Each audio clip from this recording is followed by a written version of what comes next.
let's talk about that. Tell me in the chat, what's the time frame? What's the time frame, folks, of our? Oh, looks like my live stream dropped out there for just a second. A few of you are back. Tell me, what is the time frame? And hopefully you guys are back on. Internet, hey, plays funny buggers on us sometimes. Tell me the time frame for a buy and hold investor. Looks like you guys might be back. What's the time frame for a buy and hold investor? I might just jump in there and have a little look. At a minimum, our time frame is 15 to 20 years. 15 to 20 years, boom. Thanks, Tim. That's at a minimum. Like what? Do we buy a property and you know, do we buy a property for 2 years and go, oh, you know, I think I bought a dud. I'm out. No. Crikey. That good times, talk about good times, Charlie's, you know, do not become part of the property investor ethos if you're not in this for a minimum of 15 years. Now, some of you might already be underway. You might have a few properties under your belt. You've got 5 or 10 years left in your event horizon for investing. It's 15 to 20 years. 10 to 15 could be a bit of a rush. However, if you start with significant resources, lots of finance and lots of deposits, maybe you could squeeze it up a little.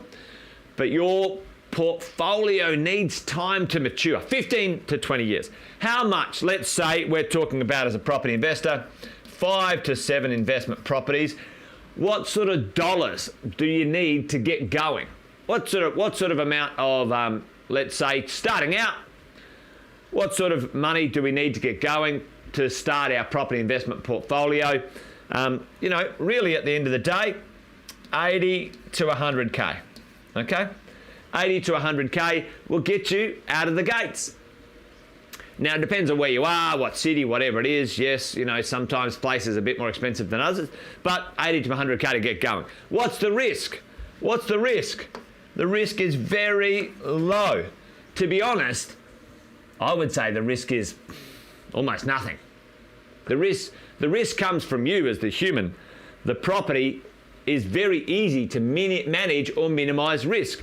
So as a buy and hold investor who wants to create wealth over 15 to 20 years, you can acquire 5 to 7 properties over that time quite easily, starting out with 80 to 100K, very low risk, okay?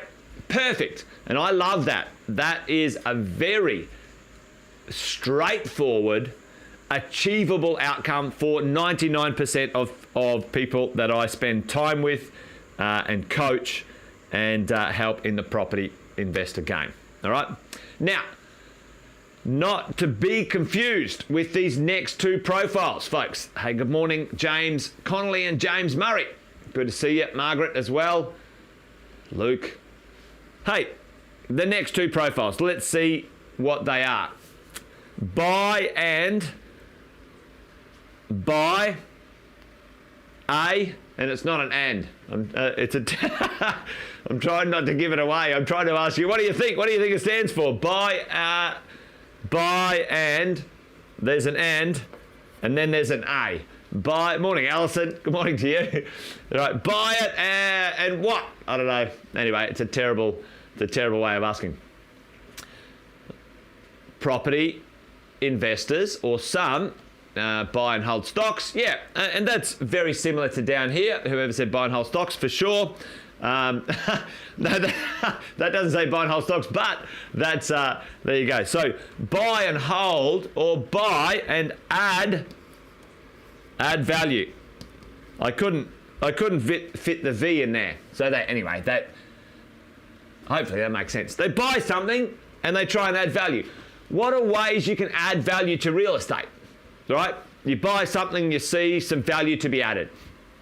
Put that in the chat for me. The simplest one, you know, in there, this is an activity, and, you know, a simple one.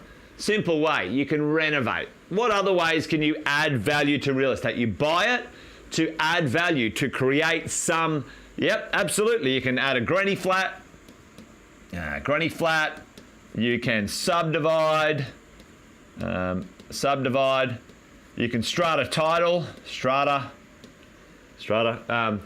Back in the old days, back in my day, I used to do a lot of strata titling. I used to buy a duplex or a triplex or a 4-pack that was all on one title. I'd chop them up, I'd renovate them, and sometimes I'd sell them, sometimes I'd keep them. Okay, so you can add value and you can turn them into a hold. Okay, you can keep it or you can sell it. Okay, active, and this is you can furnish. You can make them a bit more active. Furnish, yep. Airbnb. Now this is a bit more active. I would call this investor here an investor developer. If you're spending more than $30,000 on doing something in here, this is where I say to my clients who I coach, this becomes very active. You have to project manage. You have multiple people coming at you for different things. The plumber, the this, the that, the other. You're trying to get an uplift in valuation. You have to invest a significant amount of dollars often over and above the purchase cost of something like this as well. So let's have a look at time frame and this type of buy, add value, hold or sell, okay, idea. Now the time frame, if you're buying and holding, well, that buy and hold, sometimes it's a great way of dropping that back down into your long-term property portfolio. But I've seen people try to do often the buy, add value and sell. Now I'm not a big fan of that until you have a significant amount of experience, let's say 5-10 years under your belt, and also some cash and equity to make sure that that doesn't cause a problem for you. Right, the time frame, let's do the buy and sell sort of stuff. Often people are trying to do that in 6 to 18 months, okay? What is the dollars required, let's say, to do something significant? Let's say to put a granny flat on the back of a property, or do a subdivision on the back of a property, or a significant renovation.